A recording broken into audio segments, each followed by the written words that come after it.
UCC uniform civil code UCC নিয়ে আজকে ভিডিওতে আলোচনা করব। কারণ কি এই রিলেটেড প্রশ্ন কিন্তু যে কোনো পরীক্ষাতে আসবে।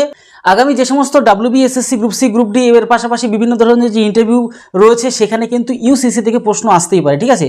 তার জন্য স্পেশালি আজকের ভিডিওতে ছোট ছোট বিষয় নিয়ে ইউসিসির ডিটেলসটা অনেকেই তোমরা জানতে চাইছো, কারণ অনেক জায়গায় হালকা উপর জানতে পারছো, কিন্তু এই ডিটেলসটা কী রয়েছে, এর আসল কারণ কি, সমস্ত বিষয়টা আজকে ভিডিওতে জানাবো।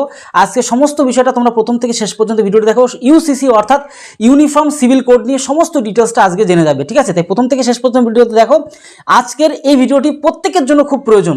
আর এই বিষয়টা আরও গুরুত্বপূর্ণ হয়েছে, তার কারণ হচ্ছে কি আমাদের পশ্চিমবঙ্গের মুখ্যমন্ত্রী শুভেন্দু অধিকারী বলেছে এই আইন কিন্তু পাশ করবে এবং প্রত্যেকের জীবনে কিন্তু এই আইনটা কিন্তু লাগু হতে চলেছে। সুতরাং আমাদের পশ্চিমবঙ্গের সকলের এই বিষয়টা অবশ্যই জেনে রাখা প্রয়োজন। তাহলে চলো এক এক করে সমস্ত বিষয়টা দেখে নাও।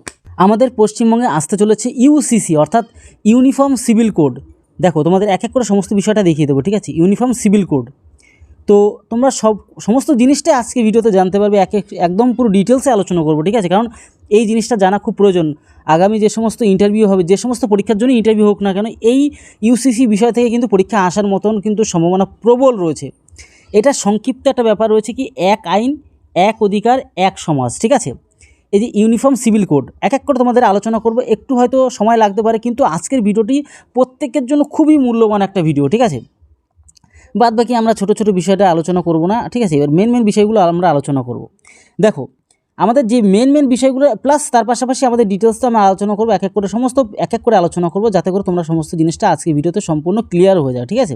সমস্ত বিষয়টা আমি কিন্তু এক এক করে আলোচনা করছি। দেখো পশ্চিমবঙ্গে যে আসামের মডেলে সামনে রেখে আসামের যে মডেলটা ইউসিসির যে মডেলটা সামনে রেখে রাজ্যে ইউনিফর্ম সিভিল কোড কিন্তু আসতে চলেছে। এটা হচ্ছে প্রথম কথা, ঠিক আছে। আর ডিটেলস রয়েছে ভিডিওর মাঝখানে, ডিটেলস রয়েছে প্লাস তার মাঝে অনেক কিছু বলে দেবো আজকে ভিডিওতে, গুরুত্বপূর্ণ জিনিসগুলি আলোচনা করব। প্রস্তুতি চূড়ান্ত রয়েছে আইন দপ্তরে, ঠিক আছে। আমাদের এই আইনটা কিন্তু এই রিসেন্টলি লাগু হবে, আর প্রত্যেকের জীবনে কিন্তু এটা লাগু হবে, আর প্রতিটি ব্যক্তির কিন্তু জেনে রাখা খুব প্রয়োজন। এখনও পর্যন্ত 3টি রাজ্যে ইউসিসি কার্যকর হয়েছে। উত্তরাখণ্ড, আসাম ও গুজরাটের ইতিমধ্যেই কিন্তু অভিন্ন দেওয়ানি বিধি চালু হয়েছে। তার মধ্যে আসাম মডেলকে সামনে রেখেই এগোতে চায় আমাদের রাজ্য। সোমবার বিধানসভায় বিভিন্ন যে অভিন্ন দেওয়ানি বিল পেশের সম্ভাবনা কিন্তু প্রবল রয়েছে। চলো এবার আমরা আসল ডিটেলসে চলে আসি। এক এক করে বলেছি তোমাদের ডিটেলসটা সম্পূর্ণ আলোচনা করে দেবো, টেনশন নেওয়ার কিছু নেই। এক এক করে সমস্ত জিনিসটাই তোমাদের কিন্তু বলে দেবো, ঠিক আছে। দেখো যে আমাদের এই জিনিসটা কিন্তু খুব ইউসিসি অর্থাৎ ইউনিফর্ম সিভিল কোড, ঠিক আছে।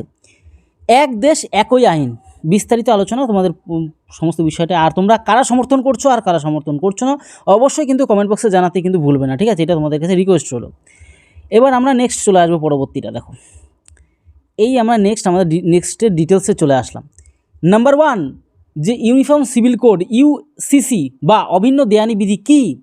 ইউসিসি হলো ভারতের সমগ্র নাগরিকদের জন্য একটি সাধারণ তৈরির প্রস্তাব, ঠিক আছে। সেটা কি? দেখো ক্রিমিনাল ল কী রয়েছে বিষয় এক এক করে পড়লে আশা করি সমস্ত জিনিসটা ক্লিয়ার হয়ে যাবে। এর মূল কথা হলো ধর্ম, লিঙ্গ, জাতি নির্বিশেষে দেশের সমস্ত নাগরিকের জন্য একটিমাত্র ব্যক্তিগত আইন পার্সোনাল ল থাকবে।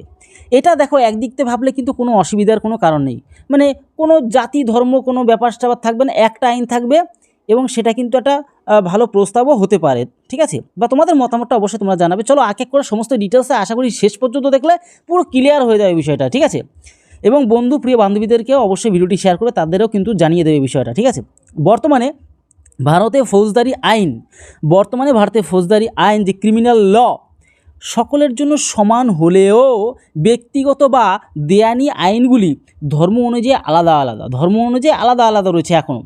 ইউসিসির লক্ষ্য হলো এই পার্থক্য দূর করা। এই যে ধরো খ্রিস্টান ধর্মে একরকম, মুসলিম ধর্মে একরকম, হিন্দু ধর্মে একরকম যে আইন কানুন যে ব্যাপার স্যাপার রয়েছে, এগুলোকে কি করবে একটা রুলসের মধ্যে নিয়ে আসবে। চলো আরও আমরা ডিটেলসে দেখব, যাতে করে এই বিষয়গুলো নিয়ে আর কোনো কনফিউজই না থাকে কারো মনে, ঠিক আছে। একদম স্বচ্ছ ধারণা তৈরি হয়। ইউসিসি কোন বিষয়ের উপর প্রযোজ্য? ইউসিসি মূলত নাগরিকদের ব্যক্তিগত ও পারিবারিক বিষয়গুলির সাথে সম্পর্কিত। এর মধ্যে প্রধান 4টি বিষয় অন্তর্ভুক্ত আছে। নাম্বার 1 বিবাহ, নাম্বার 2 বিবাহ বিচ্ছেদ, নাম্বার 3 উত্তরাধিকার ও সম্পত্তি বন্টন, নাম্বার 4 যে দত্তক গ্রহণ ও খোরপোশ, ঠিক আছে। চলো এই বিষয়গুলো, এই যে প্রতিটা বিষয় নিয়ে আরও ডিটেলসে আলোচনা হবে, অ্যাকচুয়ালি ঘটনাটা কী ঘটছে বা কী ঘটতে চলেছে আগামীতে, ঠিক আছে। পশ্চিমবঙ্গের প্রতিটি মানুষের জন্য, পশ্চিমবঙ্গে প্রতিটি মানুষের মানে জন্য কী ঘটনা ঘটতে চলেছে এই বিষয়ে। চলো, বর্তমান পরিস্থিতি কেমন। বর্তমানে ভারতের বিভিন্ন ধর্মের মানুষের জন্য তাদের নিজ নিজ ধর্মগ্রন্থ ও প্রথা অনুযায়ী আলাদা আলাদা ব্যক্তিগত আইন রয়েছে। যেমন হিন্দু বিবাহ আইন 1955, এটি হিন্দু, বৌদ্ধ, জৈন ও শিখদের সম্প্রদায়ের জন্য প্রযোজ্য। ভালো করে বুঝবে, এইখানেই শুরু হচ্ছে আসল ঘটনা। এগুলো প্রশ্ন আসতে পারে। হিন্দু বিবাহ আইন 1955, হিন্দু বিবাহ আইন কিন্তু 1955। আর মুসলিম পার্সোনাল ল শরিয়ত যে অ্যাপ্লিকেশন অ্যাক্ট 1937, মনে রাখবে সব প্রত্যেকটা জিনিস কিন্তু খুব গুরুত্বপূর্ণ। এটি মুসলমানদের সম্প্রদায় ব্যক্তিগত আইন পরিচালনা করে, ঠিক আছে। আর এছাড়া আরেকটা রয়েছে, সেটা হচ্ছে খ্রিস্টান, পার্সি ও ইহুদিদের জন্য আলাদা বিবাহ ও উত্তরাধিকার আইন রয়েছে। এইবার ব্যাপারটা হচ্ছে দেখো, আর চলো আরও একটু পড়ে নিই। ইউসিসি চালু হলে এই আলাদা আইনগুলি বাতিল হয়ে সবার জন্য একটি সাধারণ আইন তৈরি হবে। মানে কি, যে এই যে ধরো কেউ ধরো এখানে হিন্দু, কেউ খ্রিস্টান, কেউ মুসলিম, যাই হোক, এদের বিভিন্ন ধর্মে বিভিন্ন রকমভাবে চলাফেরা করছিল বা বিভিন্ন রকম নিয়মকানুন ছিল। এখন সরকার চাইছে বিভিন্ন রুলসে নয়, একটা নিয়মে সবাইকে চালানোর কিন্তু চেষ্টা করছে, যাতে করে চলো আরও এই কেন করছে, তার কারণটা কি, সমস্ত বিষয় আরও ডিটেলসে রয়েছে। চলো আমরা বুঝতে পারলাম এইটুকু। নেক্সট আমরা আরও দেখব। দেখো নেক্সট আমাদের কি রয়েছে, দেখো এখানে যে সংবিধানে ইউসিসি এর উল্লেখ কোথায় আছে। সংবিধানে আমাদের ভারতীয় সংবিধানের পার্ট 4 রাষ্ট্র পরিচালনার নির্দেশমূলক নীতি বা direct principles of state policy এর 44 নম্বর অনুচ্ছেদ আর্টিকেল 44 বলা হয়েছে, ঠিক আছে। এখানে কি বলা হয়েছে, রাষ্ট্র ভারতের সমগ্র ভূখণ্ডে নাগরিকদের জন্য একটি অভিন্ন দেয়ানি বিধি সুনিশ্চিত করার চেষ্টা করবে, ঠিক আছে। এই জিনিসটা ভারতের সংবিধানে কিন্তু আছে 44 নম্বর আমাদের যে আর্টিকেলে, ঠিক আছে, অনুচ্ছেদে। তবে নির্দেশমূলক নীতি হওয়ার কারণে এটি আইনগত বাধ্যতামূলক কিন্তু নয়। চলো এবার এই যে নয়, এটাকে বাধ্যতামূলক টোটালটাই কিন্তু করছে মানে রাজ্য সরকার, যাতে করে একটা রুলসের মধ্যে গোটা ভারতবর্ষের লোক যেন চলতে পারে, একই মানে ভাবে উন্নত যেন করতে পারে, ঠিক আছে। এটাই হচ্ছে আমাদের এখন বর্তমান যেটা আমরা দেখতে পাচ্ছি, আমাদের কিন্তু সরকারের বা ইউসিসির যে প্রস্তাবটা রয়েছে, সেক্ষেত্রে আমরা কিন্তু এখানে খেয়াল করতে পারছি। চলো আরও বিষয়ে তোমাদের মতামতটা অবশ্যই জানাবে। ইউসিসি এর সপক্ষে যুক্তি, ইউসিসি এর সপক্ষে যুক্তি কেন এটি প্রয়োজন, এটা কেন প্রয়োজন, যদি আমরা প্রয়োজনের কথা বলি, এই ইউসিসি ভারতবর্ষে এই যে লাগু হচ্ছে, কেন এর প্রয়োজনীয়তাটা কি।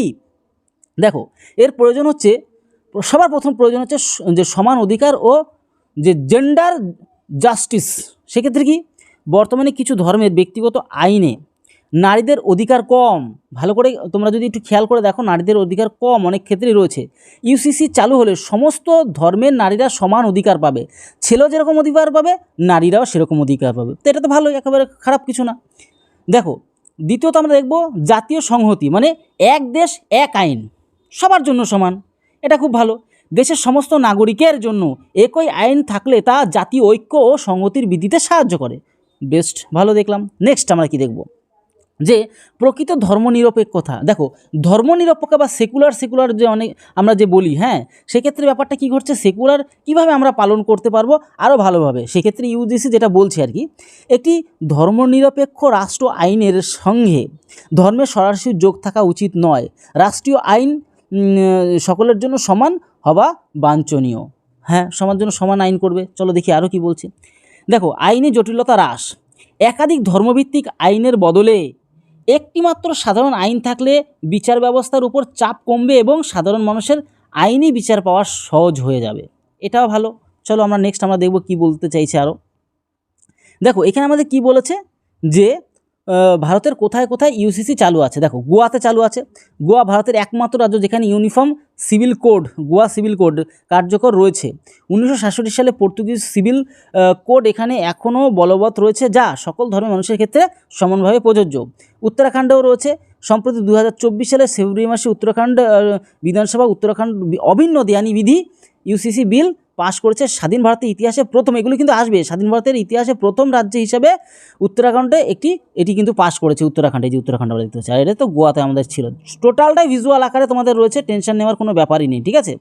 আমরা নেক্সট একটা গুরুত্বপূর্ণ জিনিস দেখবো এখানে। দেখো বর্তমানের আমরা একটু আপডেট নেব। বর্তমানে ভারতে একমাত্র গোয়া ও উত্তরাখণ্ডে পূর্ণাঙ্গ অভিন্ন দেওয়ানি বিধি ইউসিসি কার্যকর রয়েছে বর্তমানে এখন। এছাড়াও গুজরাট, আসাম ইত্যাদি আইনটি পাস রয়েছে, এবার আসামও পাস রয়েছে, কিন্তু খেয়াল ভুল করো না, ঠিক আছে। এবার আমাদের পশ্চিমবঙ্গেও কিন্তু সেটা কিন্তু 4র্থ নম্বর হিসেবে কিন্তু হয়তো লাগু হয়ে যাবে।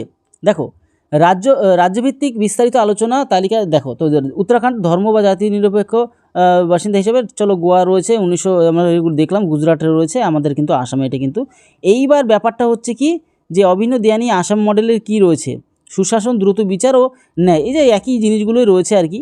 বহু বিবাহ নিষিদ্ধ হবে, কেন একাধিক বিয়ে শাস্তিযোগ্য অপরাধ বলে বিবেচিত হবে, বিয়ে বাধ্যতামূলকভাবে নিষিদ্ধ, সময়বার মধ্যে রেজিস্ট্রি করতে হবে, তারপরে হচ্ছে ডিভোর্সের ক্ষেত্রে নির্দিষ্টভাবে রেজিস্ট্রেশন করতে হবে, তবে লিভ ইন সম্পর্কে থাকলে সেটাও উভয় পক্ষে রেজিস্ট্রেশন করতে হবে, ছেলে ও মেয়ের জন্য যে উত্তরাধিকার এবং সম্পত্তি অধিকারের ক্ষেত্রে সমতা নিধি সমান, মানে কি ছেলে মেয়ের সমান অধিকারের কীরকম একটা বিষয়। আর বিয়ের ন্যূনতম বয়স ছেলেদের ক্ষেত্রে 21 এবং মেয়েদের ক্ষেত্রে 18 বছর হতেই হবে। তপশিলি উপজাতি সম্প্রদায়ের নিজস্ব যে প্রথাগত আইন ও নীতি রয়েছে সেটা বজায় থাকবে, ঠিক আছে, সেক্ষেত্রে বজায় থাকবে, তপশিলি এগুলো তাদের নির্দিষ্ট। আর এক্ষেত্রে যে অসম মডেলের মতোই ছাড় দেওয়া হবে। আচ্ছা, বাদবাকিটা বুঝে গেছো, ঠিক আছে। তো এই হচ্ছে বিষয়টা, মানে আমাদের টোটালটা কিন্তু ইউসিসি অর্থাৎ ইউনিফর্ম সিভিল কোড সম্বন্ধে আমরা কিন্তু ডিটেলসে আলোচনা করে পেয়ে গেলাম আসল ঘটনাটা কী ঘটছে, ঠিক আছে। তাহলে আশা করি ক্লিয়ার হয়ে গেলো তোমরা অনেকেই, যে বাংলায় কিন্তু এখন ইউসিসি আসতে চলেছে, আমাদের প্রত্যেকের জীবনে কী কী বিষয়গুলো ঘটতে চলেছে সমস্ত বিষয়টা তোমরা আশা করি ক্লিয়ার হয়ে গেলো, ঠিক আছে। মানে এক কথায় এমন একটা আইন আসতে চলেছে যে ক্ষেত্রে সবার অধিকার সমান হবে, সবার আইন সবাই কানুন একই হবে, আলাদা কোনো কিছু আইন কানুন হবে না। এটা ধর্মের ভিত্তিতেও যেটা রয়েছে সমস্ত কিছু, এই সমস্ত কিছু তোমাদের কিন্তু ওই বিয়ে বিবাহ যে ব্যাপারগুলো রয়েছে সমস্ত কিছু একটা রুলসের মধ্যে হবে। তো আশা করি ক্লিয়ার হতে পারলে তোমাদের মতামতটা, তোমাদের গুরুত্বপূর্ণ মূল্যবান মতামতটা অবশ্যই কমেন্ট বক্সে জানাবে, যাতে করে বিষয়গুলো একদম স্পষ্টতা আসে কার কীরকম মতামত রয়েছে। তাহলে আর যদি এরপরেও যদি তোমাদের কোনো কোয়ারিজ থাকে, ডাউট থাকে, অবশ্যই কমেন্ট বক্সে কমেন্ট করবে। ভিডিওটি এই রইল, তত সময় পরিবারের সাথে ভালো থেকো, সুস্থ থেকো, জয় হিন্দ, জয় ভারত। আর এর পাশাপাশি তোমাদের প্রিয় বন্ধু প্রিয় বান্ধবীদেরকেও ভিডিওটি শেয়ার করে দাও, তারা এই বিষয়টা জানার অবশ্যই প্রয়োজন আছে।